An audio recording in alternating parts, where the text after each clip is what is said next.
And hello and welcome to today's Shining the Light on the Community. Of course, I'm Sophia from our Sacred Community. And with me, I have a very, very special guest who's joining me in the afternoon here in Australia. And Lyndal, thank you so much for joining us on Shining the Light. Yeah, I'm really excited to hear more about you and your journey and about understanding you. So first of all, I said thank you. Thank you so much for joining us. It is an absolute honor to be able to chat with you today. Thank you, Sophia. It's an absolute pleasure speaking with you again. Yes. I know it is. So let me first of all introduce you for everyone who hasn't heard you before. So you're a self-empowered author, which we're going to talk about, mentor, coach, and counselor, whose individual mission in this lifetime is to help people to discover how to empower themselves and to be able to step into their truth of who they are, which that touches my heart. Because all my life it's been on a very similar journey to empower myself and to empower others. And I really, I've just said it, but it's an honor to talk to you, but I'd just like to take a time to honor you for the work that you do and what you bring to our world and stuff. And there's so much more to hear from you. So what I'd like is for you to tell us your story and your journey and how you got to where you are now. Yes, absolutely. So currently I work mainly with women who've experienced trauma in their lives and who've lost their sense of identity and self-worth. And I work with them to get them to a place of, as we were talking about before, self-empowerment and loving themselves and really appreciating themselves. And I went through this journey maybe about 10 years ago when I had a series of traumatic events that really shifted the way I looked at life. Yes. And I started to really question, who am I? Who am I at a core being? And I started to look into all sort of aspects of everything, of, religion, philosophy, of all spiritual beliefs, everything you can think of to sort of understand who I was. And one of the interesting things that I came across was when you look at all of the different religious and spiritual practices around the world, there's one thing that they have in common, and that is at the end of their life, they all ask the question, what have you done with your thoughts, your feelings, your actions in your lifetime? So it's like a lifetime review. Yeah. And I thought to myself, why are we waiting till the end of our lives to do this? Right? Yes. Why aren't we discovering who we are and looking and changing who we are and doing something about it in the moment before we get to the end of our lives and we can't do anything about it? So that sort of started my discovery. And the more I got into this, the more I found that so much of the beliefs and the concepts I had about myself weren't actually mine. Mm-hmm. So, we come into this life, into this world, and we learn from our parents and they learn from their parents, and it becomes a bloodline of, their belief systems that come down from generation to generation. And what I found was that there are over 10 different types of key influences that really impact our foundational beliefs. And I'd really like to, if we've got time, go through 3 of those tonight, because I think they're really quite important. Yeah, definitely and absolutely. And I totally agree with you. You talk to so many people, especially as they, enter the last stages, the third age of their life. It's like I've spent all my life doing this and doing this and doing this, and I've been successful or not successful in this or whatever it is, but I don't know who I am. That's it. It's so common. It's so common, and it's such a, for me, it's like so powerful when we know who we are, and we can take the energy, the awareness, the power of that into what we're doing. Yeah, absolutely. Yeah. Because when you think about it, everything or where you are at this point, at this moment in time, is a direct result of every single thought, feeling, word, and action in your life, Yes. whether Yes. we understand it or not. Yes. So it's best Absolutely. for us to understand it. Yeah. And but the three things that I'd love to go through tonight Yes. is family patterning, cultural conditioning, and gender. And as I said, there are lots and lots more, and I do go through this in my courses, but I think these three are really critical. If we can start to get an understanding of whether they're ours, where they come from, it makes a massive difference in our lives. Yeah. So if we look at family patterning for a start, so if you think about all the things your parents taught you, your grandparents taught you, your family, like, you know, even the little common phrases that they used to say about things like, oh, you'll never get a good job if you don't go to university, or all these different little things that they used to say to us when we were kids. Like, I spoke to a beautiful lady the other day who was telling me how much she loved photography. Yes. And she had this real passion for it. And she said, I would love to be able to be a photographer. She said, but you can't make any money out of photography. It's just a hobby. Yes. I said to her, well, do you know that for a fact? And she looked at me and I said, you know, so you're telling me that all of the photographers, the professional photographers in the world aren't making any money? And she said, no, I don't. And it was that when she realized that it was just patterning and conditioning from her family, that she was told when she was little that you don't do a job like photography or singing or anything creative or arts or anything like that, because that's not a real job. It doesn't make money. So she had a belief system that was blocking her from doing what she really wanted to do and what she was passionate about. Yeah. And she didn't even realize it was there. It was like a subconscious belief. Yeah. Yeah.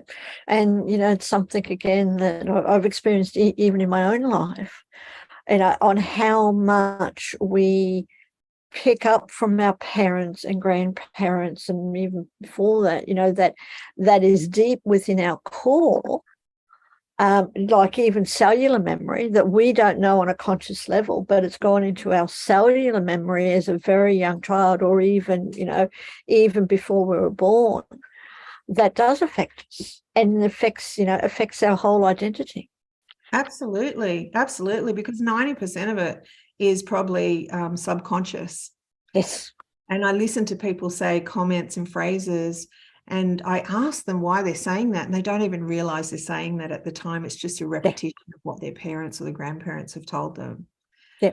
Yeah. So the other two I wanted to talk about was cultural conditioning, because this is quite a big one too, and it varies depending on, you know, where you're from and what your culture is as well. But even in Australia, we have you know, that great Aussie battler mentality in our culture. We have you know, you hear people say, well, that's not how you do it in Australia, or, you know, we don't do it that way, or that sort of thing. So every culture has this massive impact on how they believe things should be done, and we fall into that. Or in, you know, in some cases what we do is we rebel against that, so we go the opposite. But it's something that's quite common, and religion can come into this too, although I like to separate that one out because I think that's quite a biggie as well. And the other thing too is gender. Regardless of how you relate to yourself in this lifetime, you come into the world as a man or a woman. And you get labelled. You get labelled, and there's all those, you know, perceptions around that, you know, even little girls liking pink and little boys liking blue, and jobs that you can do if you're a woman, or jobs that you can do if you're a man, all these different things. And I think with all these experiences and these impacts and influences that are coming in, and as I said, there's many, many more different types, it really begs the question of how much of your foundational beliefs are actually yours. And I don't think many of them are. No, many are.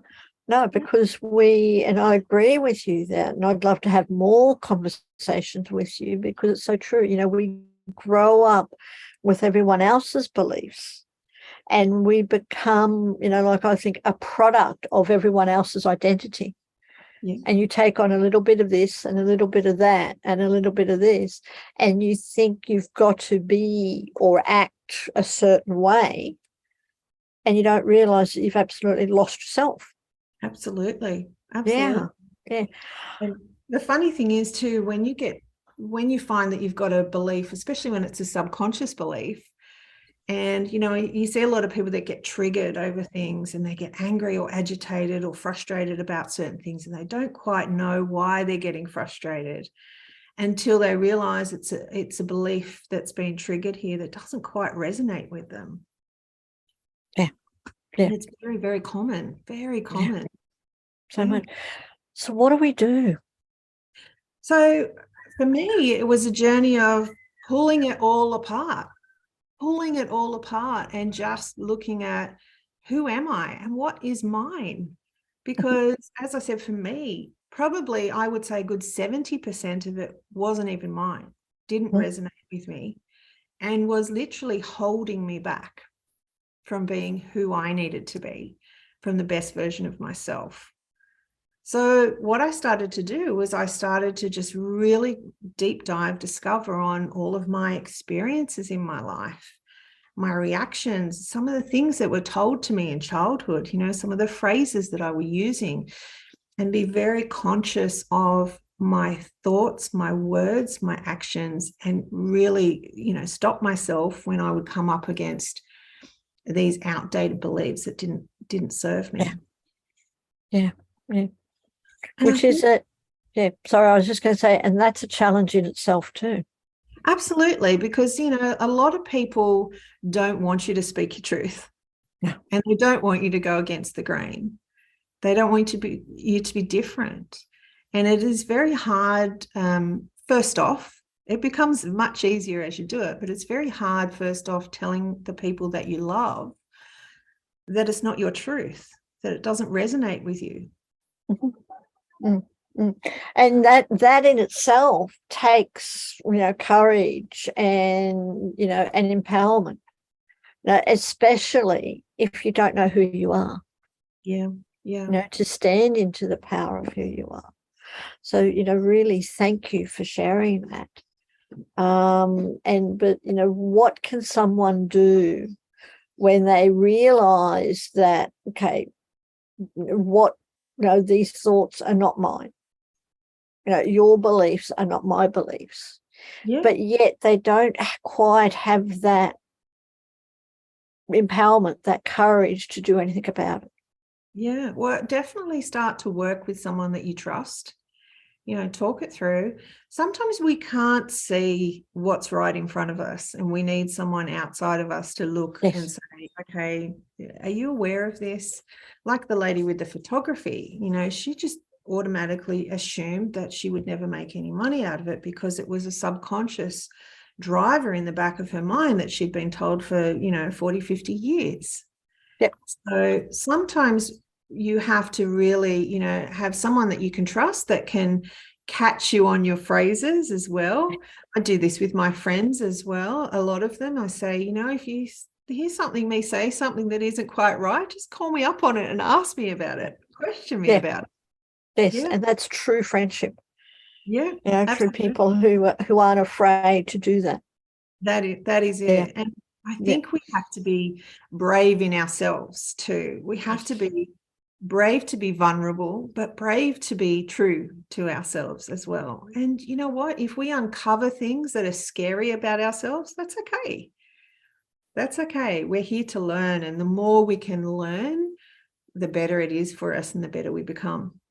Yeah, I totally agree. That's why, this whole conversation, you could go on for so much, because I'm sure that there are steps that you can take. You do this and then you go on to the next one. And how did you actually, or is there anything else that you can recommend to actually find out who you are? We may realize that we're not these beliefs, and we're not what someone else is trying to put upon us, culture, whatever it is.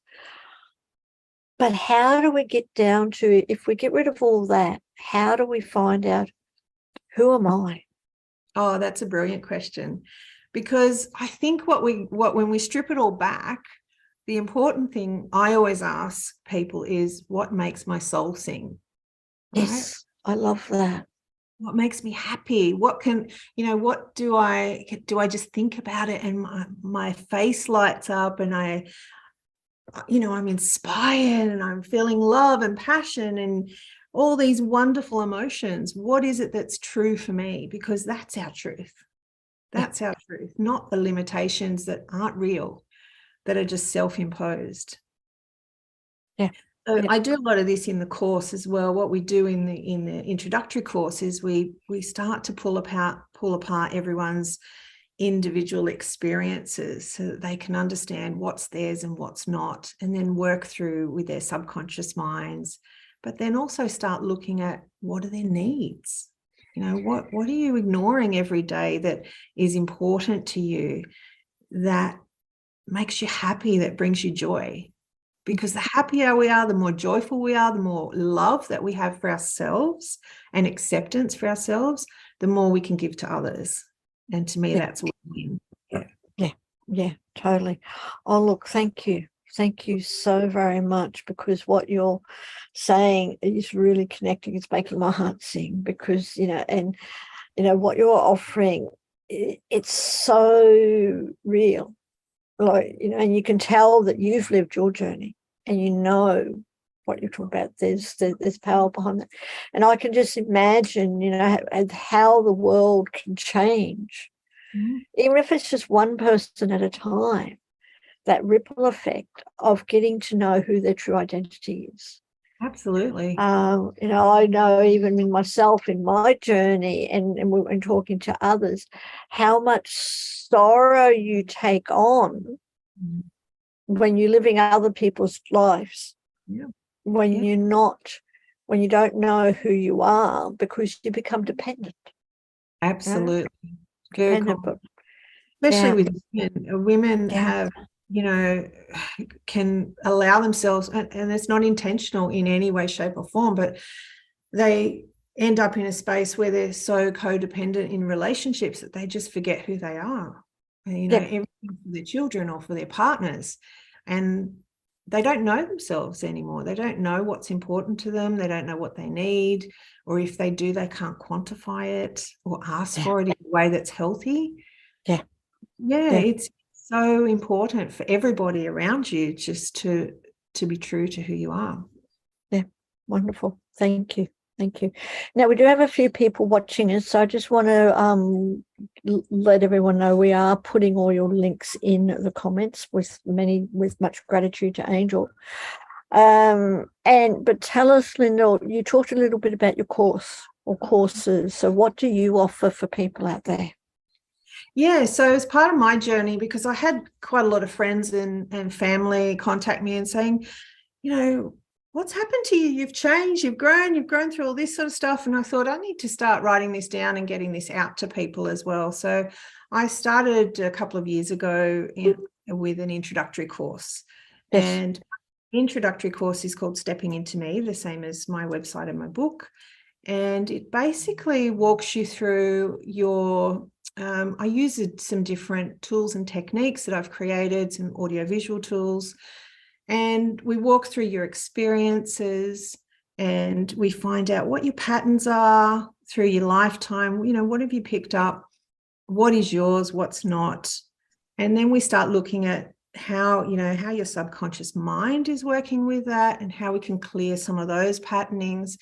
And then we'll look at also your needs, first start at your needs. And that's the introductory. So when that's finished, if you're still interested in exploring yourself, then I have an intermediate one, which is way more in depth. It's like a 9-week course. Mm-hmm. And we go into everything. That's a massive deep dive for that one. But the introductory one's a 5-week course. It's probably good for people to start.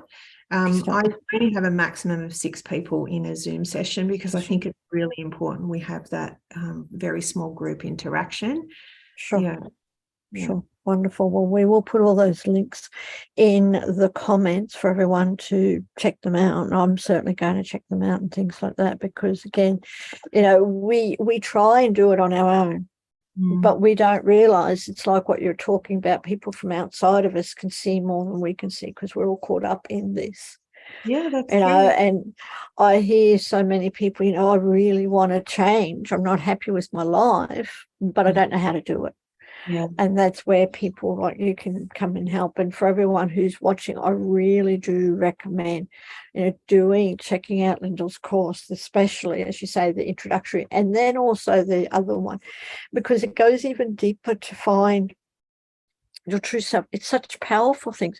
Can I ask you, Lyndal, before we finish, what I'd like to know is, in your life, how has your life changed and the people around you since you've been really practicing this, since you've really been working on your true identity?